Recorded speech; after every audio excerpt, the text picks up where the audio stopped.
지금 전파가 이곳에 스쳐 지나가고 있습니까? 태양에 보이지 않는 전파도 이곳을 스쳐 지나가고 있습니다. 과학자들이 태양에서 발산되는 그 빛이 우주를 관통한대요. 어둠을 관통한대요. 어떻게 그런 일이 일어날까요? 그 모든 전자파가 태양에서 나오는 그 엄청난 전자파가 이렇게 지구를 관통합니다. 그런데도 우리는 영향이 없는 것 같아요. 그런데 그 영향을 받고 살고 있습니다. 그래서 태양빛이 비춰질 때에 만물이 푸르르고 또 아름다운 결실이 일어나는 것처럼 오늘도 주님께서 우리와 함께하고 있습니다. 주의 이름을 부르는 자에게 주님께서 반드시 함께 하신다고 약속하고 있습니다.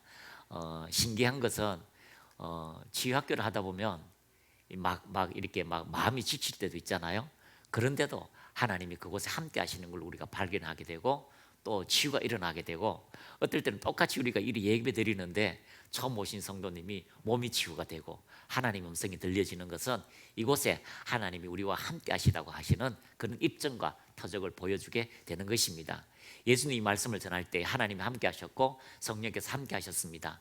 그런데 바리새인, 사두개인, 서기관단은 그 말씀을 책잡기에서 들었고 많은 병자와 또 소외된 자와 고통당하는 자는 그 말씀을 들을 때 힘을 얻게 되고 병든 자는 일어서게 되는 실질적인 일들이 일어났습니다.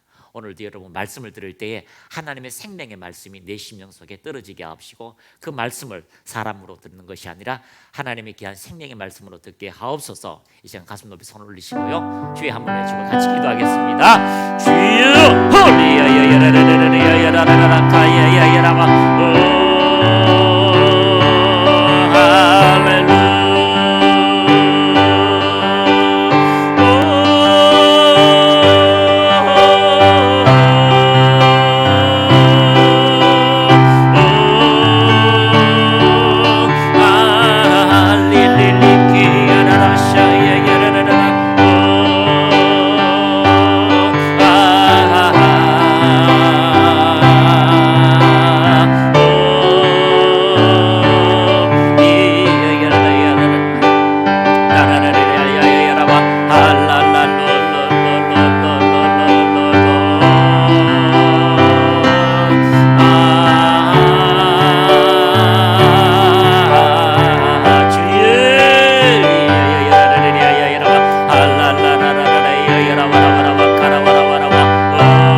우리가 주의 말씀 앞에 섰습니다. 그 말씀으로 우리의 모든 생각을 사로잡아 그 말씀에 복종하게 하심을 감사합니다. 하나님의 살아있는 생명의 말씀이 오늘도 우리를 살리며 우리의 삶을 새롭게 하며 우리의 모든 삶에 하나님의 영광을 나타내게 하심을 감사합니다. 은혜 위에 은혜가 더 넘쳐나게 하시고 하나님의 이름으로 모든 주의 자녀들에게 하나님의 생명의 역사가 넘치게 하옵소서. 예수님의 이름으로 기도드립니다. 아멘. 자, 사도행전 13장 1절에서 5절 말씀 우리 같이 한번 읽겠습니다. 사도행전 13장 1절에서 5절 시작. 안디옥 교회에 선지자들과 교사들이 있으니 곧 바나바와 니게르라 하는 시므온과 구레네 사람 루기오와 본부각 헤롯의 젖동생 마나엔과 및 사울이라. 주를 섬겨 금식할 때에 성령이 이르시되 내가 불러 시키는 일을 위하여 바나바와 사울을 따로 세우라 하시니 이에 금식하며 기도하고 두 사람에게 안수하여 보내니라. 두 사람이 성령의 보내심을 받아 실루기아에 내려가 거기서 배 타고 구브로에 가서 살라미에 이르러 하나님의 말씀을 유대인의 여러 회당에서 전할세 요한을 수행원으로 두었더라. 아멘. 요한을 수행원으로 두었더라. 자, 오늘의 말씀은 한번 따라합니다. 감사합시다. 자, 옆에 분하고 명령합시다. 감사하라. 여러분, 우리가 복음을 들었다는 것에 대하여 감사하시길 바랍니다.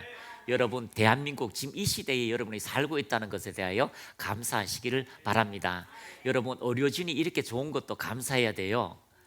지금 저 아프리카 가봐요. 이 백신 하나 뭐 1,000원짜리 500원짜리 하나 백신 하나를 못 맞아가지고 죽어가는 사람이 지금도 엄청나게 많습니다. 여러분 지금 음식을 우리가 맛있게 먹는 수준이 아니에요. 음식을 폭식하다가요 남아서 버리는 그런 시대예요. 요즘요 우리가 10년 전만 해도 그래 식당에 가서 반찬을 먹다 보면 남으면 미안했어요. 그리고 식당 사람도 이렇게 눈치를 봐요. 그 귀한 것인데 다 먹지 않고 남겨놨다고. 10년 전만 해도 좀 그렇고 20년 전에는요 남겨놓을 것 없어요. 싹 먹어요. 그런데 지금은요 먹다가 남겨놔도요 주인이 아무 말도 안 하고 당연한 것처럼 우리가 자리에 일어납니다. 식당에 가봐요. 밥이 얼마나 많이 남는가. 별로 뭐 감동이 없죠. 뭐 일상생활이니까. 그런데 여러분 가난한 나라에서 인도라든가 이런 나라에서 우리 식사를 보면은요 경계해요. 그들 이틀 식사를 한복에 다 하는 거고 엄청나게 우리가 잘 사는 겁니다. 우리 인도에서 우리 목사님 갔다가 왔잖아요. 갔다 오면서 진짜 인도에 우리 배부른 청년들이 한번 가면은 아마 배가 홀쭉하게 해서 올 거다.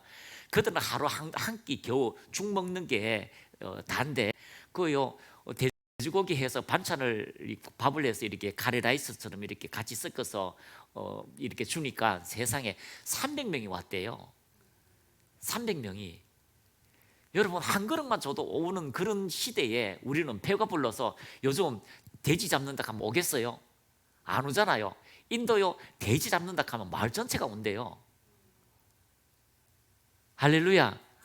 여러분 5만 원만 하면 돼지 잡아요. 그런데 그런 시대에 우리가 살고 있는데, 근데 이런 시대에 살고 있는 우리가요 너무 우리의 자존감이 떨어지고요 상대가 저렇게 잘 사는데 우리의 잘 삶에 대해서 비교가 되어지고 우리의 믿음의 사람들이요 믿음에 사는 것이 아니라 세상을 향하여 발견하다 보면 우리는 감사를 잊어버릴 때가 너무너무 많습니다. 여러분 몸이 건강함에 감사하십시오. 여러분이 숨 쉬는 것에 감사하십시오. 여러분 병원에 가보셨습니까? 하루 숨쉬기 호흡기를 가지고요 하루 숨을 이렇게 쉬고 연명하는데 하루 500에서 1,000만 원 들어가요. 여러분 지금 하루 그렇게 벌고 있어요. 예? 전 선생님 하루 그렇게 벌고 있다고. 그래서 우리가 이렇게 살아가는 것에 대하여 여러분 감사하시기를 바랍니다. 그래서 오늘 따라합니다. 감사합시다. 자, 데살로니가전서 5장 18절입니다. 데살로니가전서 5장 18절 시작. 범사에 감사하라. 이것이 그리스도 예수 안에서 너희를 향하신 하나님의 뜻이니라. 아멘. 이 범사에 감사하라고 하는 곳에서 우리가 더 앞에 세 구절을 볼 수가 있죠. 자, 16절 한번 볼까요? 16절. 자, 시작. 항상 기뻐하라. 자, 왜 그럴까요? 우리는 선택입니다. 따라합니다. 선택입니다. 기뻐하기를 선택하는 거죠. 인생에 어떤 문제가 있을지라도 우리가 하나님의 말씀으로 기뻐하기를 선택하는 거. 근데 이게 쉽지 않아요. 결국 쉽지 않아요. 근데 이것을 선택해야 돼요. 이번에도 저 한 사모님이 너무 힘들어가지고 아파서 힘들다가 이제 기운을 좀 차리고 이제 전화가 왔어요.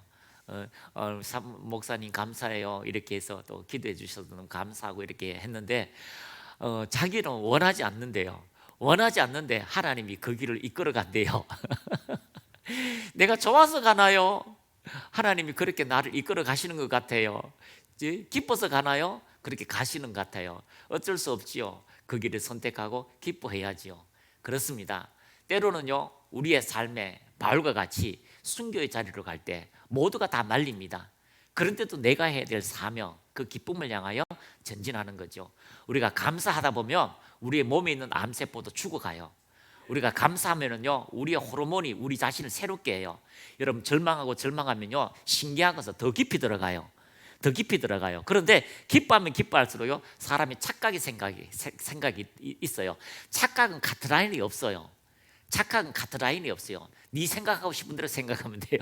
근데 기쁨은요 우리를 그렇게 자유함으로 공중에 나는 새것들처럼 높이 높이 올라가게 될 것입니다. 17절 말씀에 쉬지 말고 기도하라. 왜 그럴까요? 기뻐할 수 있는 것은요 하나님을 향한 선택이에요.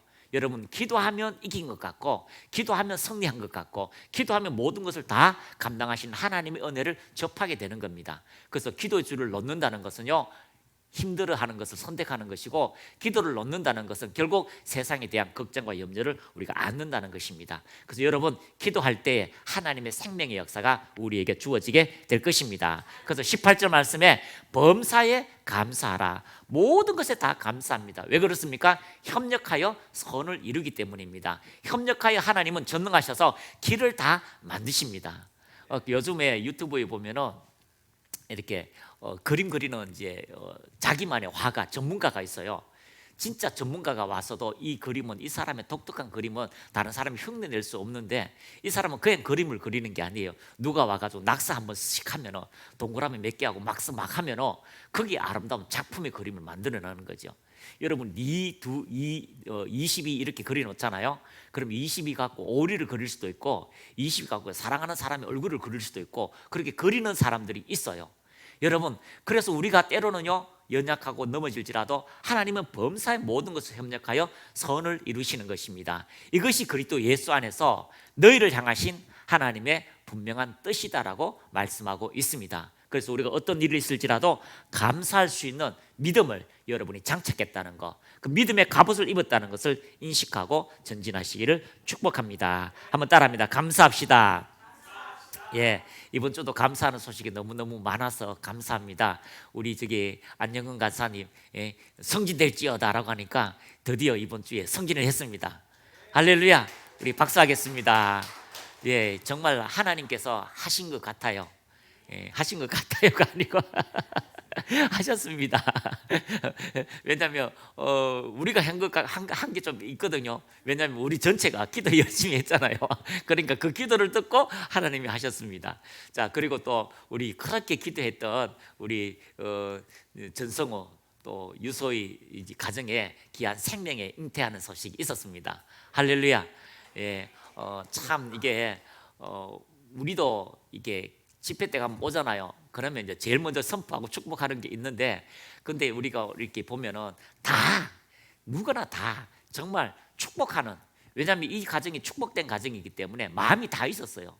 그래서 저기 먼저 아기를 낳았던 이 선배님입니다. 이제 신발하고 이쪽으로 다 가면 돼요. 선배님이니까 이게 다 한 마음으로 기도했던 거죠.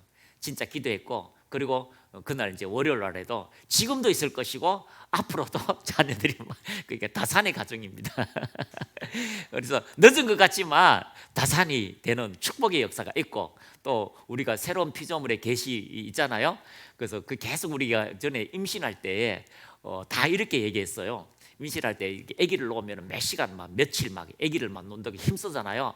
그 새로운 피조물은 30분 내에 아기를 놓는다, 1시간 내에 아기를 놓는다, 아약하고 가서 놓는다, 이렇게 막 믿음을 불어넣었어요. 그래서 믿음을 불어넣었는데 진짜 임신 못했던 그 분이 계셨는데, 그렇게 기도받고 나서 나중에 막 돌아다니지 말라고, 싸돌아다니지 말라고, 집에 좀 있으라고 하나님께서 뭔가 말씀하셨는데 제발 좀 있으라고 막 싸돌아다니는 거죠. 그런데 너무 몸이 이상해 병원에 가보니까 싸돌아다니지 말라고 몇 주 전부터 얘기했던 그때가 임신이 된 거예요.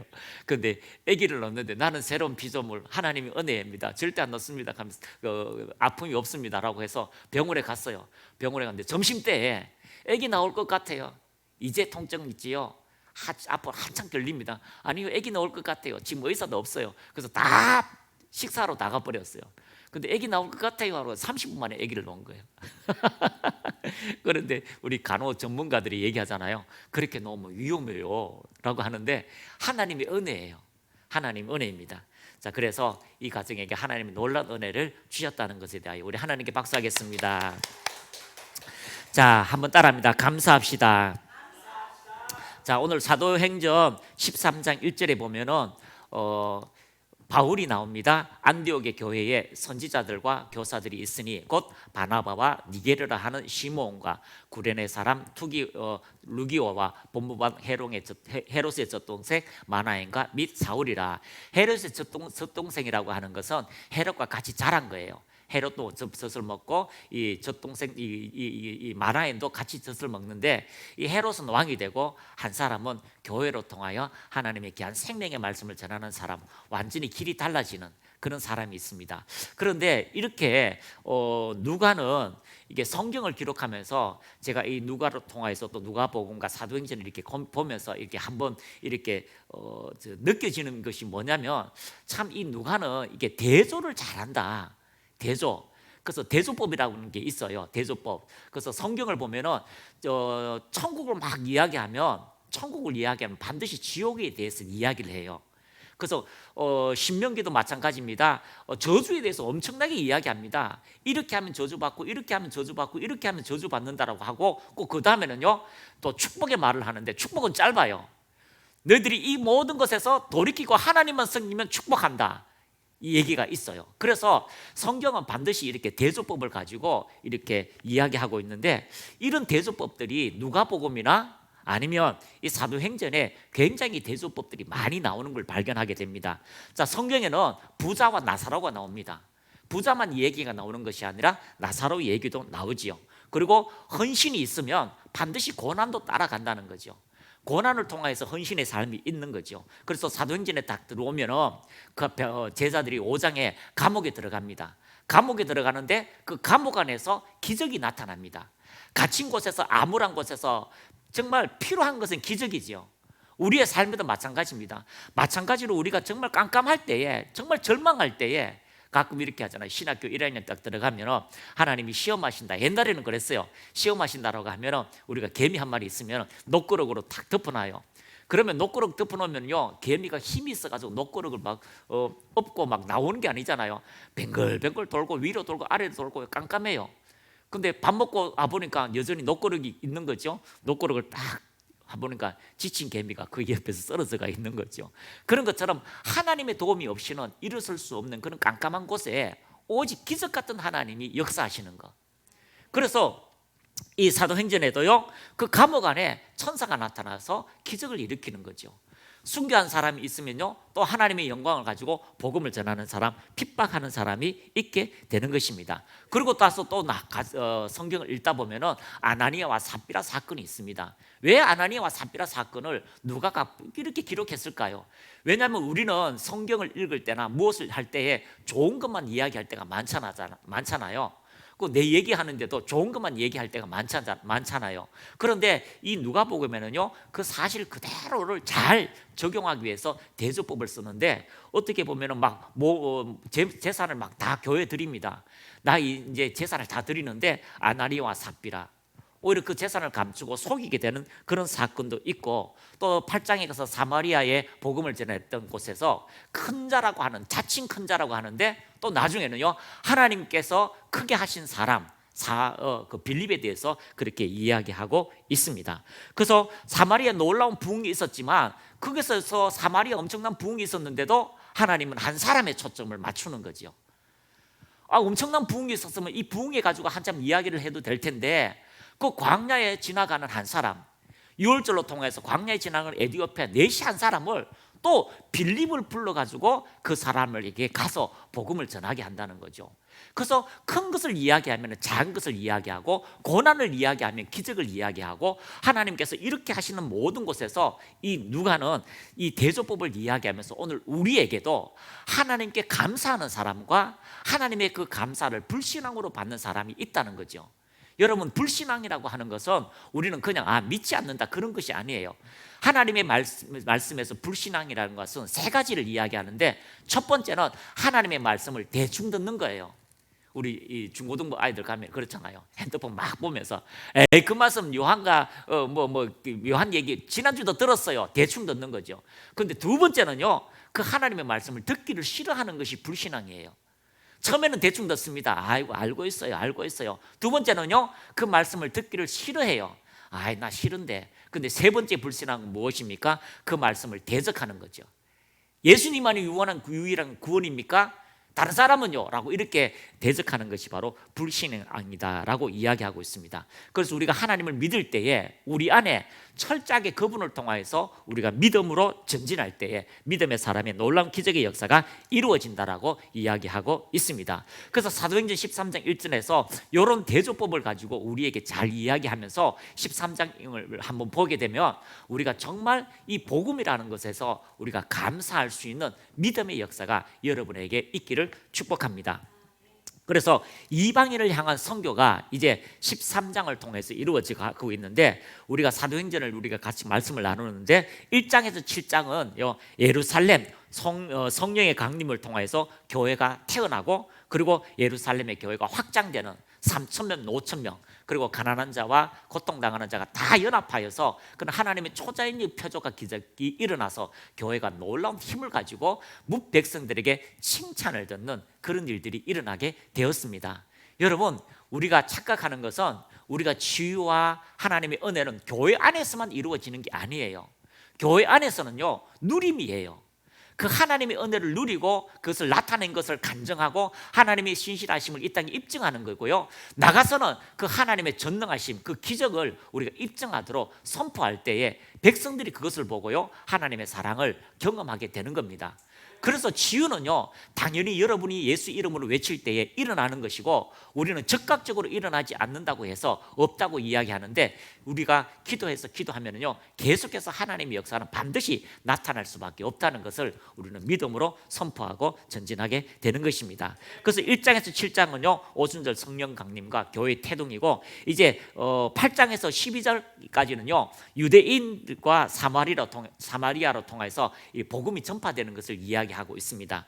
왜 그러냐면 예루살렘 교회는요 그렇게 은혜를 받았지만 실제로 율법 준수와 그리고 유대주의적 성향이 아주 강해요. 그래서 유대주의를 가지고 있던 그런 유대의 법이라든가 율법들을 지키려고 애쓰다 보니까 그것을 쉽게 탈피할 수가 없었어요. 그래서 이방인에게 복음을 전한다, 이방인에게 복음을 나타낸다, 그건 아니야.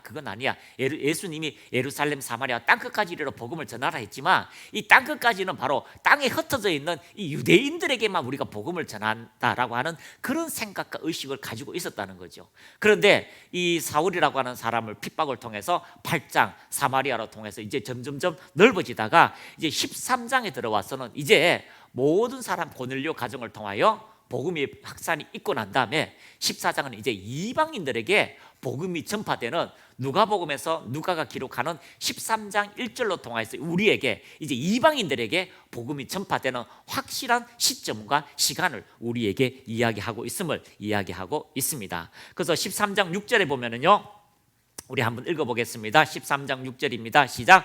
온 섬 가운데로 지나서 바보에 이르러 바 예수라 하는 유대인 거짓 선지자인 마수사를 만나니, 이 온 섬이라고 하는 것은요 섬을 다 지나서 바보에 이르렀다고 이야기합니다. 7절 말씀에 그가 총독 서기오 바울과 함께 있으니 서기오 바울은 지혜 있는 사람이라 바나바와 사울을 불러 하나님 말씀을 듣고자 하더라. 이 총독 서기오 바울은요 아마 호기심이 많은 사람인 것 같아요.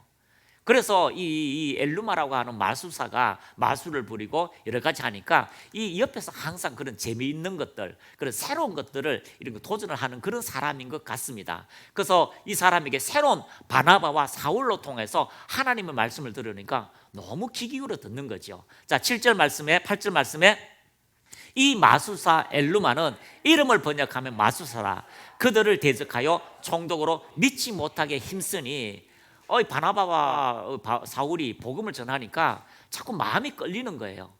여러분, 이게 참 복음을 받아들인다는 게요 마음이 끌리는 게 있어요. 뭔가를 해도 마음이 끌려요. 그래서 여러분들이 우리 데이트를 하다 보니까 한 번 만나고 두 번 만나고 이렇게 하다 보니까 마음이 자꾸 끌리잖아요.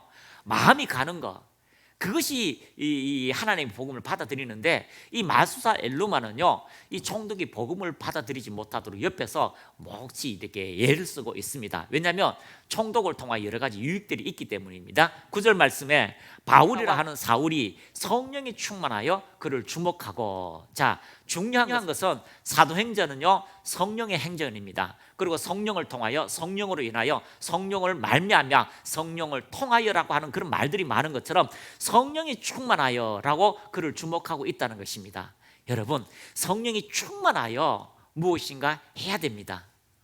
사업을 해도 성령 충만해야 됩니다. 복음을 전해도 성령이 충만해야 됩니다. 어떤 일을 해도 여러분이 성령이 충만할 때에 믿음의 역사는 나타나게 되는 것입니다. 그래서 10절 말씀에 이르되 모든 거짓과 악행이 가득한 자요 마귀의 자식이요 모든 의의 원수요 주의 바른 길을 굽게 하기를 그치지 아니하겠느냐. 11절 말씀, 보라 이제 주의 손이 내 위에 있으니 내가 맹인이 되어 얼마 동안 해를 보지 못하리라 하니 즉시 안개와 어둠이 그를 덮어 인도할 사람을 두루 구하는지라.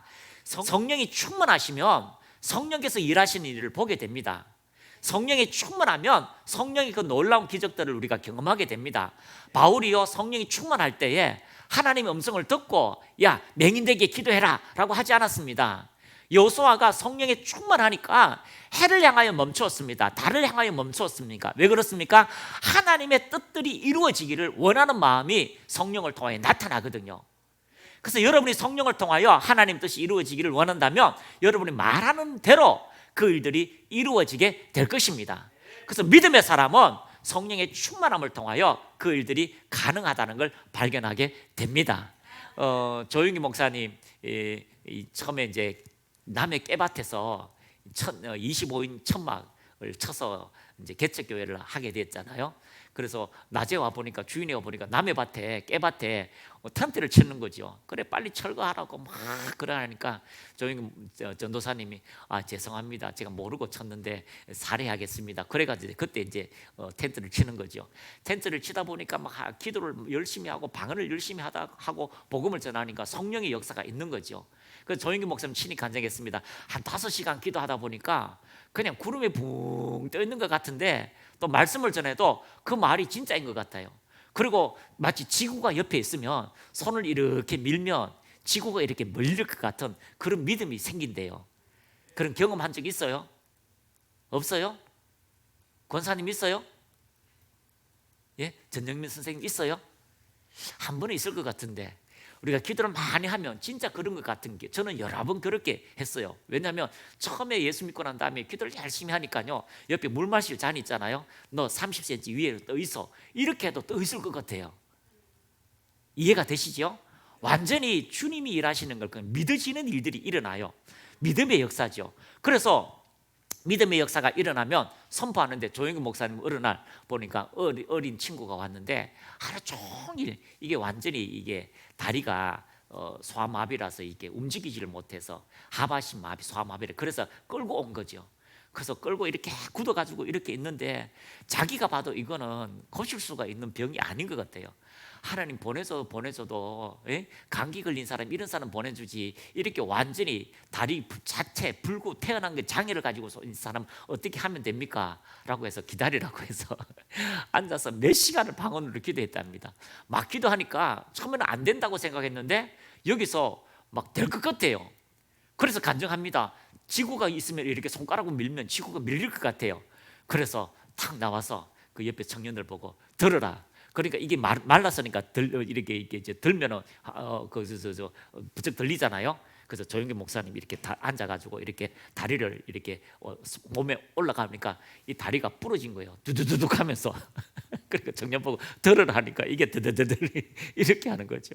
그래서 이제 목사님 조영기 전도사님 기도합니다. 주여 나사렛 예수의 이름으로 깨끗하게 치유될지어다. 그리고 확 밀어버렸어요. 그러고 나서 돌렸습니다. 그런데 진짜 그것을 돌면서 치유된 일들이 일어나는 거죠. 그리고 그 친구가 복음을 다 전했습니다. 그리고 이제 회복되는 거죠. 여러분, 성령의 충만함이 일어날 때에 불가능한 것이 가능하게 되는 하늘의 믿음이 우리에게 있게 됩니다.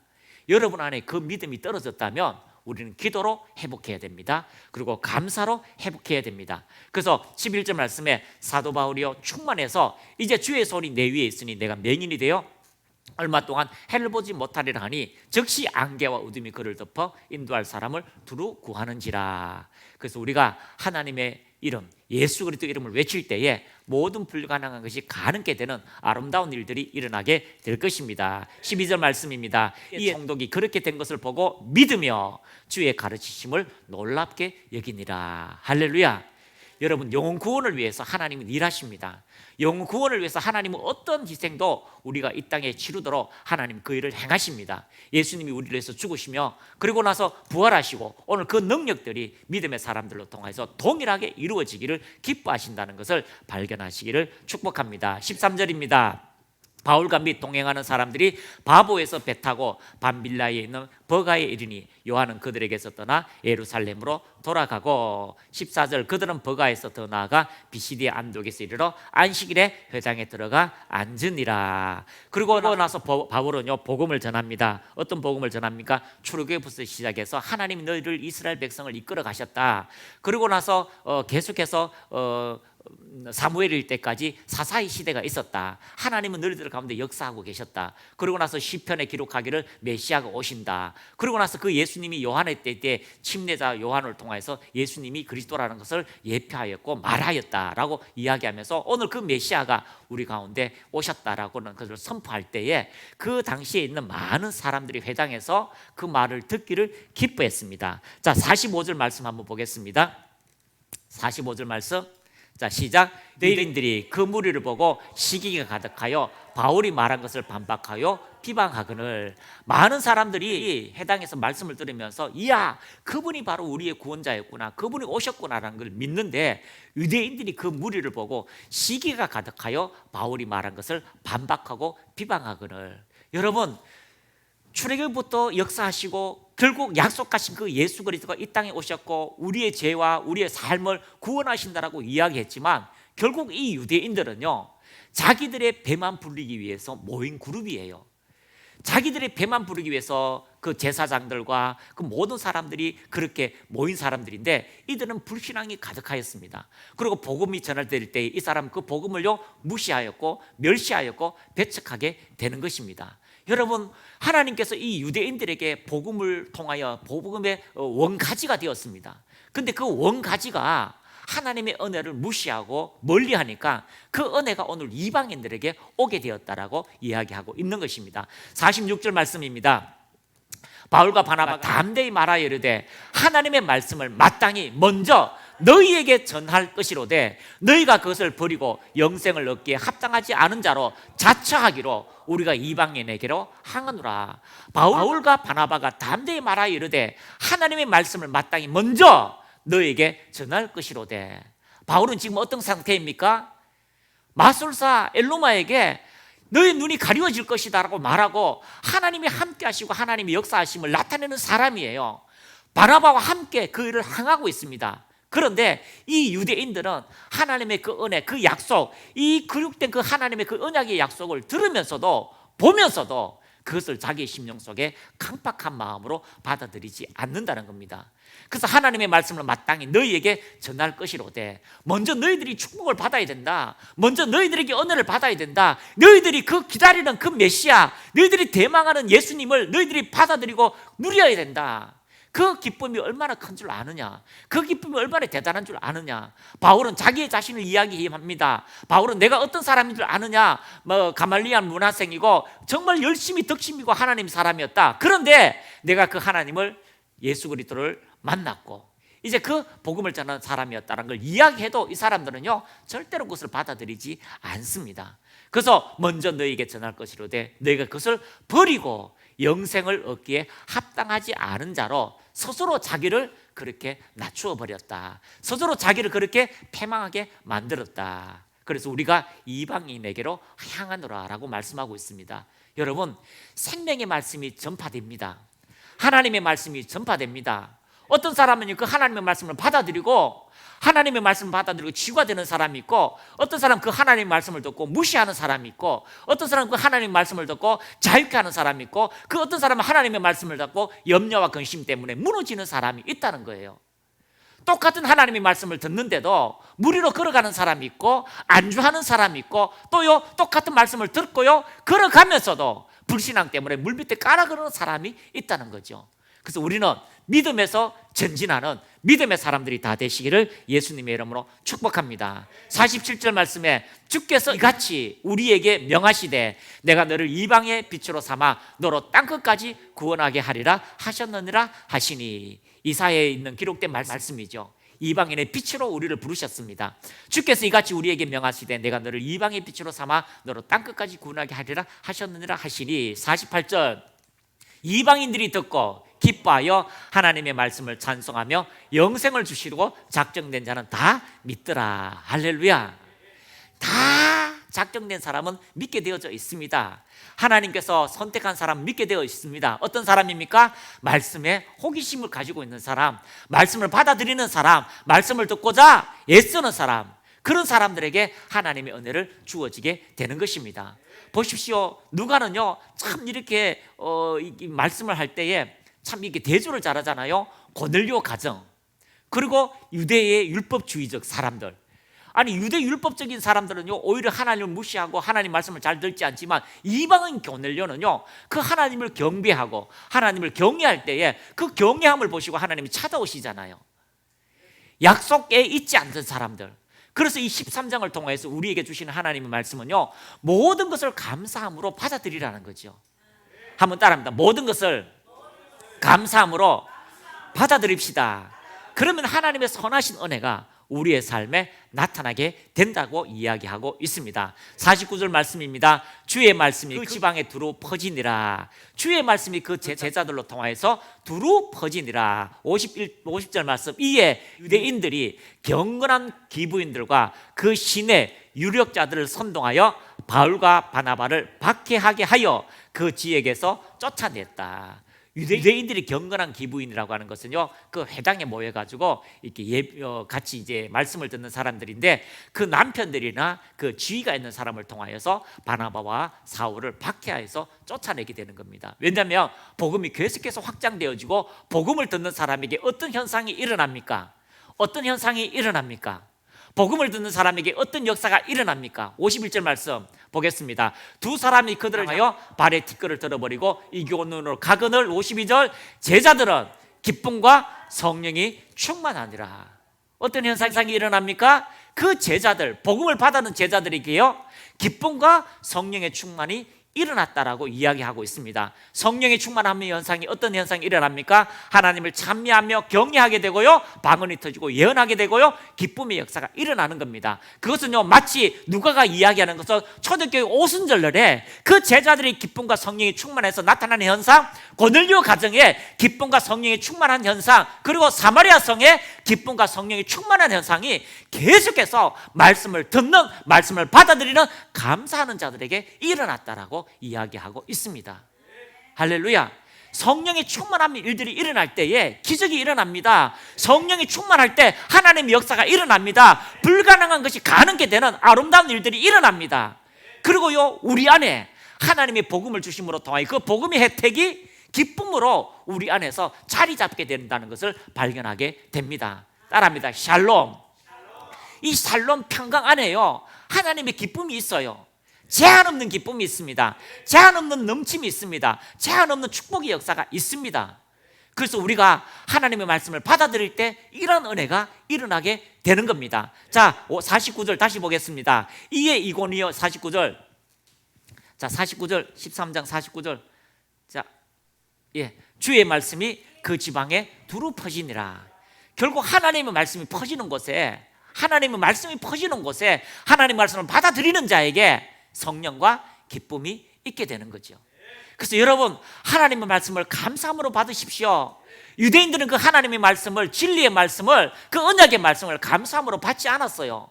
오히려 자기의 배를 위해서, 자기의 삶을 위해서 그 말씀을 배척하고, 그리고 권력을 이용해서 복음을 배척했을 때 결국요 13장에 이제 이 복음이 바울과 바나바 그리고 그 사람들로 통해서 이방 땅에 옮겨지는 그러한 일들이 이루어지게 되었습니다. 도마가 인도에서 복음을 전하다가 말씀을 전하는데 뒤에서 창으로 찔려서 죽었잖아요. 모든 제자들이 다 복음을 들고 나가는 겁니다. 어떻게 해요? 그 마음속에 기쁨이 넘쳐나요. 주체할 수 없는 기쁨이 넘쳐나요. 여러분 그 마음속에 하나님의 은혜로 넘쳐나는데 그만 할 정도로 하나님의 생명의 역사가 넘쳐나게 될 것입니다. 옆에 분하고 인사합시다. 그만 하락할 정도로 성령의 기쁨을 주십니다. 할렐루야. 그런 은혜가 우리의 삶을 이끌어가고 자유케 되는 일들이 일어난다는 것을 이야기하고 있습니다. 바울은 티끌을 털었습니다. 이제 우리는 이방인들에게 간다. 이방인들은요 복음을 받아들여요. 이방인들은요 가난과 고통과 절망과 질병에서 자유케 하는 그 생명의 예수 그리스도를 받아들여요. 근데 유대인들은요 받아들이지 않아요. 율법주의자를 그걸 받아들이지 않아요. 여러분 하나님의 생명의 말씀을 여러분 받아들이면 하나님의 놀라운 은혜가 여러분의 삶에 이루어지게 될 것입니다. 그래서 이 누가복음을 기록한 누가는요 이런 대조적인 것을 이야기합니다. 복음을 받아들이지 않는 유대인, 그러나 복음을 잘 받아들이는 그 이방인들, 그리고 하나님의 말씀을 대적하는 엘루마 마술사, 그리고 하나님의 말씀을 호기심 있어서 듣고자 하는 그런 총독 서기오 바울, 이런 것을 다 대조하면서 너희들은 어느 편에 설 것인가? 하나님 말씀을 들을 때 대충 들을 것인가? 아니면 하나님 말씀을 들을 때 싫어하는 마음을 가질 것인가? 아니면 하나님 말씀을 듣는데 저건 아니야 라고 비판할 것인가? 여러분 하나님 말씀을 받아들이면 제자들에게 온 기쁨이 있습니다. 하나님의 생명의 말씀이 있습니다. 능력의 말씀이 있습니다. 그 말씀이 우리 안에 성령의 충만함으로 자극하게 되고요, 인생의 어떤 문제도 전진하게 되는 실질적인 일들이 일어난다는 것을 발견하게 되는 것입니다. 강도가 다 달라요. 하나님을 사모하는 마음이 다 달라요. 오늘 여러분 이 말씀을 들을 때 여러분 자신과 비추어야 돼요. 저에게 비추는 거예요. 여러분에게 비추는 거예요. 우리가 하나님의 말씀이 우리를 통하여 비추어질 때에 자기 자신이 하나님의 말씀을 얼마나 사모하는 갈급한 마음이 되는가, 사모하는 마음이 되는가, 굶주린 마음이 되는가를 여러분이 발견하시고 하나님 말씀을 감사함으로 먹으면 사람이 떡으로만 살 것이 아니요 그 하나님 말씀으로 배부르게 되는 아름다운 일들이 일어난다는 것을 여러분이 발견하시기를 축복합니다. 그래서 여러분 어떤 하나님의 말씀일지라도 여러분의 감사함으로 받을 때에 하나님 놀라운 기적의 역사가 반드시 나타나게 될 것입니다. 그러므로 걱정과 염려에 여러분 초점을 맞추지 마시고 하나님께서 일하심에 초점을 맞추시기를 바랍니다. 오늘 이제 인테리어를 하게 이제 철거 작업을 하게 됐는데요. 그게 20년 동안 쌓인 쓰레기를 이제 버리는 거죠. 어제도 가봤는데 그 영감님이요, 그 쓰레기를 들고요 몰래 가가 저 구석진데 쓰레기 안 보이는 숯불에 막 버리는 거죠. 그걸 또 이봉수 사무가 쫓아가서 사진을 다 찍었네. 아니 길이 없는데 길이 생긴 거야. 가보니까 쓰레기를 버린 거죠, 찍어가지고. 그래서 오늘 그 버리는 것 때문에 막 와글와글 하는 거죠, 버리는 것 때문에. 그런데 부동산에 전화하니까 그거 걱정 마세요, 우리가 다 버릴 테니까 걱정 마세요. 여러분 쓰레기 버리는 것에 초점 맞춰 있는 사람이 있고요, 그것을 주어자가 버리는 것에 초점이 맞춰 있는 사람이 생각이 다른 거예요. 여러분 우리가 어떤 것을 선택합니까? 하나님 감사합니다.